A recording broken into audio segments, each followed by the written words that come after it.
Hello बच्चों, क्या हाल है। बेटा हम आज बात करने वाले हैं क्लास 12th मैथ सब्जेक्ट में डिफरेंट डिफरेंट चैप्टर और यूनिट से आने वाले मार्क्स, जो कि सीबीएसई में बेटा पूछता है कौन कितने मार्क्स का आ रहा है। बेटा हमारे टोटल इसमें 6 यूनिट दे रखे हैं, जिसको कैटेगराइज कर रखा है 6 यूनिट में बेटा, जिसमें आपका रिलेशन फंक्शन है, अलजेब्रा है, कैलकुलस है, वेक्टर है, 3D है, लीनियर प्रोग्रामिंग है, प्रॉपर्टी बेटा। अगर मार्क्स की बात करें बेटा तो रिलेशन फंक्शन हमारा 8 मार्क्स का आ रहा है, अलजेब्रा हमारा 10 मार्क्स का आ रहा है बेटा, और कैलकुलस 35 मार्क्स का आ रहा है बेटा, वेक्टर जो आपका 3D 14 मार्क्स का आ रहा है। चलिए इसको प्रिसाइजली देखते हैं क्या क्या हो रहा है, क्या क्या आ रहा है बेटा। तो सबसे पहला यूनिट है बेटा रिलेशन फंक्शन। बेटा रिलेशन फंक्शन जो हमारा टोटल आता है बेटा ये 4 मार्क्स का आता है। इसको कैटेगराइज कर सकते हैं, 2 मार्क्स हमारा आपका रिलेशन से आएगा, 2 मार्क्स हमारा फंक्शन से आता है बेटा। अभी बेटा अगर आप एनसीईआरटी फॉलो अप ले रहे हैं तो एनसीईआरटी में आपको बेटा क्या क्या मिलेगा, रिलेशन फंक्शन, जिसमें 3 टाइप के रिलेशन होंगे आपके, वो डिफाइन करना होगा, एज वेल एज आपको बेटा फंक्शन फंक्शन बेटा one one function, onto function बेटा, वन वन आपका जिसमें आपको बोलते हैं इंजेक्टिव, बाइजेक्टिव, सजेक्टिव, उतना ही आपको पढ़ना है। अगर किसी को कंफ्यूजन हो रही है तो उसको क्लियर कर दे रहे हैं बेटा कि कंपोजिशन ऑफ द फंक्शन नहीं आ रहा है, जी ऑफ एक्स, एस ऑफ जी बेटा वो नहीं आ रहा है, इनवर्स का फॉर्म वहां पे नहीं आ रहा है। तो जो भी पढ़ रहा है बेटा उससे मत पढ़ो। आप अगर सीबीएसई बोर्ड के लिए आप देख रहे हैं तो आप सिर्फ इतना पढ़िएगा, relation of function.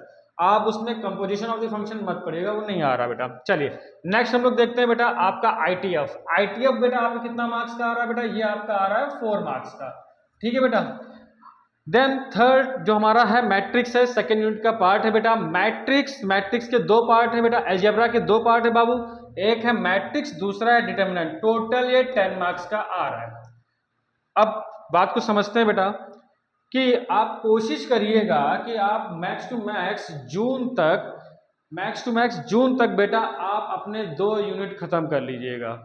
Relation function, ITF, matrix, determinant, जो 4 पार्ट बन रहे हैं 2 यूनिट के अंदर, जो कि ओवरऑल आपका 18 मार्क्स का होगा। जितनी जल्दी आप इसे कंप्लीट कर लेंगे उतना आपके लिए फायदेमंद है बेटा। ये दोनों ही बहुत इजी होते हैं, मार्क्स ओरिएंटेड होते हैं बेटा। ठीक है, तो आप इस पर फोकस करिएगा। चल आगे देखते हैं बेटा हम लोग अलजेब्रा में। अच्छा एक बात याद रखिएगा, मैट्रिक्स में एक ऑपरेशन का आता है, एलिमेंट्री ऑपरेशन के क्वेश्चंस आते हैं जो कि इस बार सिलेबस में नहीं है। तो जो ऑपरेशन लगाते हैं रो 1 माइनस रो 2 या C1 माइनस C2, रो में ऑपरेशन या कॉलम में ऑपरेशन, तो वो आपका इस बार नहीं आ रहा है। उसमें आप अपना टाइम वेस्ट मत करिएगा। डिफरेंट डिफरेंट स्कूल है बेटा जो उसको करवा रहे हैं, कुछ नहीं करवा रहे हैं, तो आप एक बार देख लीजिएगा। और वो इस बार नहीं आ रहा है तो उसमें अपना टाइम वेस्ट मत करिएगा। चलिए अब बात करते हैं डिटर्मिनेंट की। बेटा डिटर्मिनेंट में आपको डिफरेंट डिफरेंट फॉर्म दे रखा होगा, जिसमें आपको एरिया ऑफ द ट्रायंगल निकालना है, एडजॉइंट निकालना है, आईटीएफ का इनवर्स निकालना है बेटा। ठीक है, सॉरी इनवर्स फंक्शन निकालना है आपको। इनवर्स आपको फंक्शन जो मिलेगा मैक्स टू मैक्स आपको 3x3 का मिलेगा। 3x3 के अब आप मत जाइएगा, स्टेप मार्किंग होगी, ध्यान से पढ़िएगा, आपको नंबर्स मिलेंगे। सबसे डिफिकल्ट, सबसे लेंदी, सबसे जरूरी जो है कैलकुलस, जो आ रहा है 35 मार्क्स का। बेटा ये टाइम कंज्यूमिंग है, मार्क्स ओरिएंटेड है, बहुत बेहतरीन क्वेश्चन बनते हैं इसमें, बहुत टाइम कंज्यूम होता है। तो आप आराम से इसको पढ़िएगा। पर डे आप मैथ्स का रिवीजन करते रहिएगा जब आप कैलकुलस पढ़ रहे हो, क्योंकि हर एक एलिमेंट्री ऑपरेशन, आप चाहे चेन रूल पढ़ रहे हो, डेरिवेटिव ले रहे हो, उसका यूज आप एप्लीकेशन ऑफ डेरिवेटिव मिलेंगे बेटा। बिना आप फर्स्ट पार्ट को पढ़े हुए सेकंड पे आप काम नहीं कर सकते हैं। तो आपके लिए बहुत जरूरी है कि आप कायदे से, तरीके से आप डिफरेंशिएशन पढ़ें, ताकि आप उसका यूज एप्लीकेशन ऑफ डेरिवेटिव में कर पाए।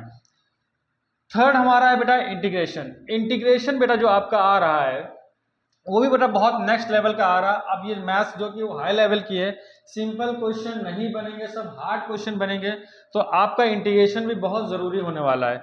इंटीग्रेशन के बाद बेटा आप आएंगे एप्लीकेशन ऑफ इंटीग्रेशन। ये समझिएगा जहां जहां आपको एप्लीकेशन वर्ड दिख जाए समझ लीजिए वो इंपॉर्टेंट टॉपिक है, जैसे कि application of derivative, application of integration. बेटा थोड़ा ध्यान दीजिएगा कि आप थोड़ी बहुत गलतियां कर सकते हैं, किस पार्ट में, आप डेरिवेटिव में, डिफरेंशिएबिलिटी में, डेरिवेटिव में आप थोड़ी बहुत गलतियां कर सकते हैं, उसको कायदे से पढ़िएगा ताकि आप एप्लीकेशन ऑफ डेरिवेटिव कर लें। एप्लीकेशन ऑफ डेरिवेटिव में बेटा फिक्स मार्क्स का आता है, एज वेल एज आपका इंटीग्रेशन। इंटीग्रेशन आपको प्रॉब्लम हो रही है तो फिर भी इतना पढ़ लीजिएगा कि आप एटलीस्ट आप एप्लीकेशन ऑफ इंटीग्रेशन के क्वेश्चन कर पाए। और बेटा सुनिएगा, एक चीज और है, अब जब आप एप्लीकेशन ऑफ इंटीग्रेशन पे पहुंचिएगा तो आप देखिएगा तो वहां पे हमें डिफरेंट डिफरेंट सेक्शन के क्या निकालने होंगे बेटा, एरिया निकालने होते हैं बेटा वहां पे। सपोज ये हमारा पैराबोला दे रखा है, ये स्ट्रेट लाइन दे रखा है, हमसे कहेगा ये एरिया निकालिए आप। ठीक है, तो आप ध्यान दीजिएगा कि आपको पैराबोला और स्ट्रेट लाइन के बीच में ही एरिया निकालने को बोलेगा। आप थोड़ा फोकस करिएगा तो आप हमेशा इन क्वेश्चन से बच के रहिएगा। अगर आपको डिफरेंट डिफरेंट पैराबोला देता है बेटा, सपोज 2 पैराबोला दे रहा है और आपसे कह रहा है कि इन 2 पैराबोला के बीच में आने वाला फर्स्ट कोऑर्डिनेट में रीजन, ये क्लोज रीजन का एरिया निकालिए, तो ये सिलेबस का पार्ट नहीं है। आपको जो निकालना है बाबू, वो आपको निकालना है, आपको निकालना है बेटा सर्कल, स्ट्रेट लाइन। ठीक है बेटा, ऐसे क्वेश्चन मिलेंगे आपको। 2 कर्व के बीच का एरिया आपको नहीं निकालना है, ध्यान दीजिएगा। चलिए नेक्स्ट है बेटा, जो 5th पार्ट है इसका, वो है डिफरेंशियल इक्वेशन। बेटा डिफरेंशियल इक्वेशन बहुत इंपॉर्टेंट आपके लिए होने वाला है। उसका रीजन ये है कि आपको सॉल्यूशंस जनरेट करने होंगे डिफरेंशिएबिलिटी के बेटा। ठीक है, जिसके 2 फॉर्म है, dy by D X, P Y plus Q. But जब आप एग्जाम में आएंगे तो आपको एग्जाम में मिलेगा कि इस, देखिए बेटा हम लोग मेहनत बहुत करते हैं dy बाई डी एक्स में, बट एग्जाम में होता थोड़ा सा उल्टा। आपको ये पार्ट पे फोकस करना है, इसका नाम है dx बाई डी वाई। यानी कि यहां पे बेटा दे रखा होगा y is a function of x, but इसमें हम लोग बहुत मेहनत करते हैं, बट एग्जाम में उल्टा पूछ लेता है, पूछता है x is a function of y। Differential equation दे रखा होगा तो आपको जनरल सॉल्यूशंस निकालने होंगे। जनरल सॉल्यूशन क्या होते हैं बेटा, स्पेसिफिक सॉल्यूशन क्या होंगे, वो सब आपको नेक्स्ट बेटा जो लेक्चर हमारा आएगा उसमें आपको मिल जाएगा। अब आते हैं बेटा वेक्टर और 3 डायमेंशन ज्योमेट्री। बेटा ये टोटल मेरा 14 मार्क्स का आता है बेटा। जब आप इसे पढ़ रहे होंगे तब आपका नवंबर आ चुका होगा। ये नवंबर के टाइम पे पढ़ाया जाने वाला बेटा चैप्टर है। ठीक है, अब इसमें से आपको वेक्टर और 3D पे बहुत कायदे से फोकस करना पड़ेगा। वेक्टर, यही वेक्टर है बेटा जो आप फिजिक्स में यूज करते हैं, बट ये बेटा नेक्स्ट लेवल होने वाला है। ठीक है, तो आपका बेसिकली जो क्वेश्चन बनेगा, स्टार्टिंग में आप बेसिक पढ़ेंगे, उससे बहुत क्वेश्चन नहीं बनता है, एमसीक्यू में भले बन जाए बेटा, बट जो आपका क्वेश्चन आएगा वो स्केलर प्रोडक्ट से आएगा और डॉट प्रोडक्ट से आएगा। ये जो पार्ट है बेटा आपके लिए, स्केलर प्रोडक्ट जो आपको दे रखा है, डेफिनेशन दे रखा होगा, ज्योमेट्रिक इंटरप्रिटेशन दे रखा होगा, properties, application of scalar and dot, ये बहुत जरूरी आपके लिए होने वाला है। ठीक है, तो आप इस पे फोकस करिएगा। देन सेकंड पार्ट है 3 डायमेंशन। 3 डायमेंशन में बेटा आपको शॉर्टेस्ट डिस्टेंस जो निकालनी होगी 2 लाइंस के बीच में। अब आप सोचिए कि सपोज आपके पास 2 रेलवे ट्रैक हैं, एक ये जा रहा है, एक ये जा रहा है, तो आपको बोलेगा इन दोनों के बीच में शॉर्टेस्ट डिस्टेंस क्या है, तो आप कहोगे भैया ये वाला पॉइंट होगा, ऑब्वियस सी बात है। बट बेटा ऐसा नहीं होता है। शॉर्टेस्ट डिस्टेंस का मतलब होता है कि अगर आप कभी भी 2 लाइंस के बीच में परपेंडिकुलर लाइन ड्रॉ करेंगे, perpendicular line is always a shortest line between 2 points as well as 2 lines बेटा। तो आपको क्या निकालना पड़ेगा, आपको निकालना पड़ेगा वो परपेंडिकुलर लाइन, वो किसी भी परपेंडिकुलर हो, एटलीस्ट यहाँ पे तो हो, एक साइड से हो। ठीक है बेटा, अगर आप मान लीजिए कि आपका एक घर है यहाँ पे, ठीक है, एक आपका यहाँ पे चौराहा है, अब आपके पास रोड है ये जाने की। ठीक है बेटा, तो आप कहोगे भैया ये पाथ वे पाथ हम जाएंगे, बट आपका जो स्ट्रेट लाइन होता है that should be always perpendicular to that point. तो हमें यहाँ पे देखना पड़ता है। फिलहाल आपको निकालना पड़ेगा शॉर्टेस्ट डिस्टेंस, जब आप पढ़ोगे तो आप बेटा आपको वहां पे मिल जाएगा। लीनियर प्रोग्रामिंग सबसे बढ़िया, सबसे मजबूत बेटा, 4 मार्क्स का। एक क्वेश्चन आपको मिलेगा बेटा, एक क्वेश्चन आपको ये मिलेगा जिसमें आपको ऑप्टिमम सॉल्यूशंस निकालने होंगे, जनरेट करने होंगे, डायग्राम बनाना होगा बेटा, फिजिबल सॉल्यूशन है या नहीं है वो देखना होगा।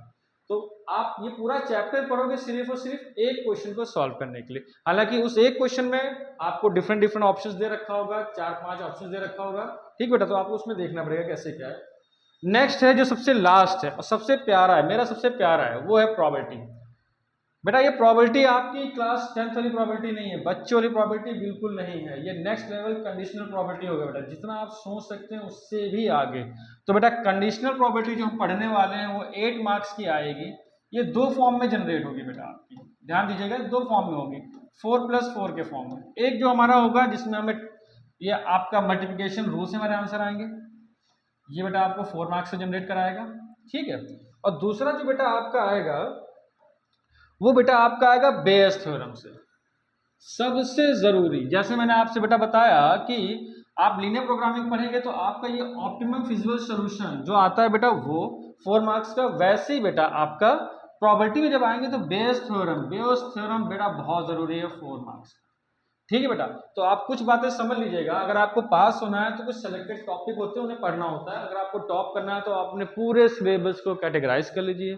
उस पूरे सिलेबस में अपनी जान लगा दीजिए, एक्स्ट्रा मत पढ़िए, क्लियर कर लीजिए आ रहा कि नहीं आ रहा। बेटा बहुत सारे बच्चे कंफ्यूज हैं, न्यू एजुकेशन पॉलिसी के तहत काफ़ी सारे चेंजेस आ रहे हैं, सेमेस्टर में है या नहीं है, वो आ रहा नहीं आ रहा, कुछ स्कूल वाले पढ़ा रहे हैं कुछ नहीं पढ़ा रहे। मत परेशान हुई, सीबीएसई की साइट से निकालिए, उसको थोड़ा सा एनालिसिस करिए, देखिए कौन आ रहा है कौन नहीं आ रहा है। ठीक है बेटा, तो ये हमारा सिलेबस है मैथ्स का। बेटा आपको ये देखिए बेटा, आप ध्यान दीजिएगा जब आप पढ़ रहे होंगे बेटा, यहाँ पे डिफरेंशियल इक्वेशन ये बहुत ज़रूरी पार्ट होगा हमारे लिए। तो जब हम ऑनलाइन बैच अपना लेके आएंगे बेटा, तो उसमें हम आपको सारे सॉल्यूशंस एनसीईआरटी के, आरडी शर्मा के different different question previous year सब बेटा उसमें हम लगवाएंगे, आपको सब कुछ वहीं पे मिल जाएगा। फिलहाल हमने अपना असेसमेंट कर लिया है, 18 मार्क्स का हमारा है, हमारा टारगेट रहेगा 18 आउट ऑफ द 18 इस बार जो हमारा ऑनलाइन बैच है उसमें से। बाकी 20 मार्क्स तो आपको पता ही कैसे आते हैं। इसी के साथ ये क्लास यहीं पे रोकता हूँ बेटा, थैंक यू।